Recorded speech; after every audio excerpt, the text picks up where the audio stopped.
Assalamualaikum warahmatullahi wabarakatuh. Salam Rahayu, salam budaya, salam sejahtera untuk kita semua. Oke, sobat YouTube, sobat Bluesuk Nusantara. Kali ini saya berada di ini adalah situs candi yang terbesar yang ada di Jawa Timur. Ya. Bagaimana cerita dan kelanjutan? Mari kita ikuti perjalanan saya. Saat ini ya, ternyata penemuan dan penggalian terus berlangsung dilakukan oleh BRIN. Sebuah candi diduga terbesar dan terindah, melebihi dan menandingi Borobudur. Sebuah candi bercorak Buddha ya, Buddha Mahayana, dan di sini ada Mahakala. Jadi Kalah Makara di sini ini merupakan ambang pintu atas dari bangunan candi. Makaranya saja seperti ini ya kalahnya, dan ciri kalah di sini ini tanpa rahang bawah, mengingatkan ciri pada dinasti Sailendra masa Jawa Tengah atau peralihan ya masa Jawa Tengah dengan Jawa Timur. Matanya melotot, pipinya ada bulatannya gitu ya, dan ada mahkota. Ini adalah Makara yang biasanya berada di ambang pintu masuk bangunan candi, termasuk di ambang relung-relung bagian candi. Sebagian batu-batu ini masih terpendam di dalam tanah. Diduga pada masa lalu ada letusan abu dan pasir dari Gunung Kelut secara masif sehingga menimbun seluruh bangunan ini. Entah itu bangunan istana, bangunan candi, atau bangunan yang lainnya.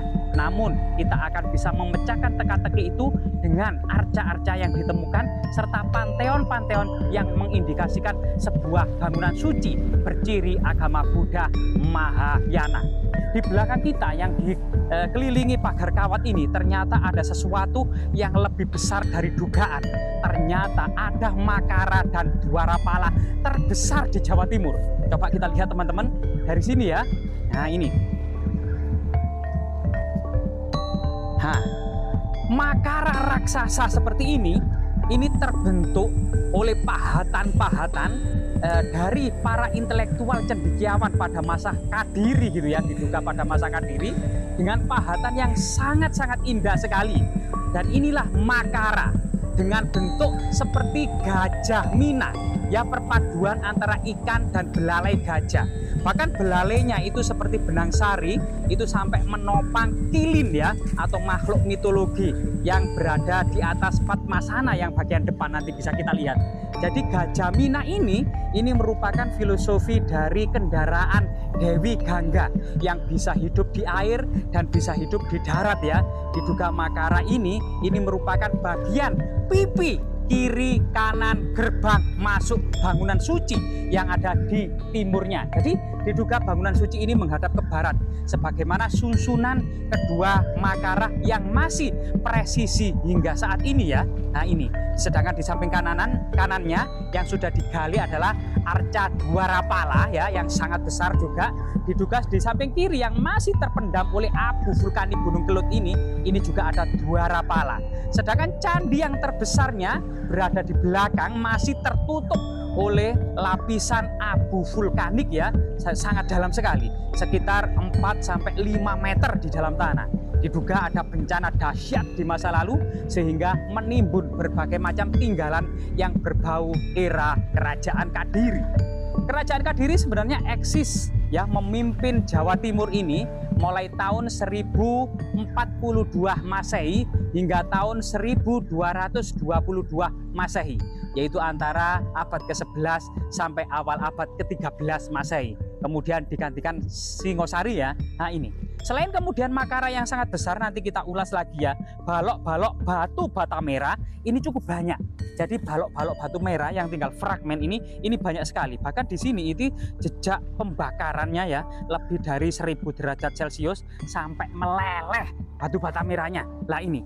Kemudian kalau kita meneliti apakah bangunan di belakang ini berupa istana kerajaan Kadiri atau bangunan suci pemujaan atau bangunan profan lainnya, ada ciri-ciri yang ada di sini. Lah, di sini panteon-panteon arcanya berciri Buddha Mahayana. Ada sebagian fragmen ya, duduk bersila dengan posisi tangan meditasi atau mudranya ya. Ini diduga adalah arca sang Buddha dengan kemudian kain-kain yang menjulur, kemungkinan Avalokitesvara atau Buddha Tantra atau Buddha Mahayana. Dengan di samping kanan ini juga ada arca Buddha dalam keadaan berdiri ya, dengan kain-kain yang menjulur. Diduga ini juga Buddha Tantra, artinya memang ada pemujaan Buddha Bodhisattva. Kalau di Cina atau Tiongkok dikenal dengan Dewi Kuan Im ya. Kalau di Jawa Tengah ini pernah ada candi tertua, Candi Kalasan. Ini juga dibangun untuk sebagai di dalamnya adalah arca Dewi Tara, yaitu Buddha Avalokitesvara, Buddha Putri ya. Nah ini ciri-ciri yang lain adalah jejak-jejak stupa ya, bunga teratai ya, stupa Buddha. Kemudian juga ini adalah Jaya Stamba ya, Jaya Stamba atau stupa dalam keadaan yang besar namun menyerupai Jaya Stamba, balok-balok batu candi. Jejak-jejak stupa Buddha juga banyak, beberapa jejak kemudian fragmen Makara juga banyak yang mencitrakan bahwasanya di lokasi ini fragmen-fragmen berciri agama Buddha, tidak ada ciri-ciri agama Hindu di sini. Jika kita lihat di samping sini gitu ya, maka Makara ini benar-benar Makara terbesar. Jadi di sini ada ujung dari belalai gajah tersebut atau yang disebut juga dengan gajah Mina, matanya sembab tembem dan ada matanya juga. Kemudian berkolaborasi dengan ikan gitu ya. Gajah berkolaborasi dengan ikan. Jadi apa namanya, belalainya itu ujung belalainya dengan dua lubang. Ini persis seperti belalai gajah. Begitu juga taringnya persis seperti dengan taring gajah. Tapi di depan ini adalah semacam benang sari yang memanjang ke bawah jauh, yang keluar dari mahkota bunga teratai yang sangat indah gitu ya. Nah ini keluar, maka dari sini kita akan bisa penampakan dari depan. Nah ini yaitu ternyata kemudian bisa jadi yang dibayangkan bunga teratai itu sebenarnya bukan bunga teratai, tetapi rahang bawah dari Makara ini. Jadi sebuah benang sari atau putik keluar dari bunga Padma atau apa namanya teratai, kemudian menjulur sampai ke bawah tepat di umbun-umbun hewan kilin ya, hewan makhluk mitologi pada waktu itu atau kilin gitu ya, yang kemudian kilin itu seakan-akan duduk di atas Padmasana atau bunga teratai, atau mungkin sebenarnya adalah gigi dan rahang serta lidah dari Makara itu sendiri. Jadi Makara di sini memang Makara terbesar yang pernah ditemukan di Jawa Timur, yang berciri bangunan suci pemujaan agama Buddha Mahayana. Ini presisi sekali dengan Makara yang ada di sebelah kiri ini. Sama-sama motifnya adalah sama, sangat presisi, dan sama-sama kemudian atasnya itu juga sulur-suluran ya, lambang kemudian keabadian dari sebuah floral yang menggambarkan tentang lengkung sulur.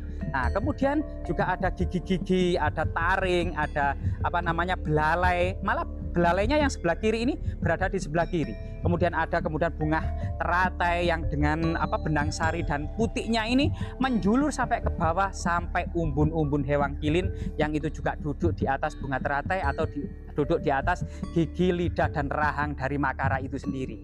Jadi ini biasanya memang lambang Makara yang besar ini juga lambang dinasti Sailendra pada masa Jawa Tengah ya. Dinasti Sailendra itu dilambangkan juga sebagai Makara. Di Borobudur banyak, termasuk di Prambanan, yaitu pintu, pipi, tangga masuk ke bangunan candi di atasnya. Namun biasanya di Borobudur kiri kanan dari Makara adalah singa ya dan dwara pala. Namun di sini dwarapalanya dwara pala atau yang disebut dwara artinya arca, pala artinya pintu ya. Dwara artinya penjaga, pala artinya pintu atau penjaga pintu gitu ya. Ini bukan arca dewa dwara pala ini, melainkan sang penjaga pintu. Jadi kita lebih ke atas, jadi penjaga pintu ini membawa cemeti atau pecut ya, bukan membawa gada seperti biasanya. Jadi ciri wajah, kemudian hiasan kalung, hiasan kepala ya, gelang dan bahu, kelat bahu dan perut atau sabuknya ini bercita rasa kerajaan Kadiri ya, abad ke-11 sampai abad ke-13 Masehi. Jadi candi ini memang sangat-sangat besar, kemungkinan memang di belakang dari Makara ini atau di sebelah sana kalau digali terus akan muncul sebuah candi terbesar yang ada di Jawa Timur yang sangat luar biasa sekali.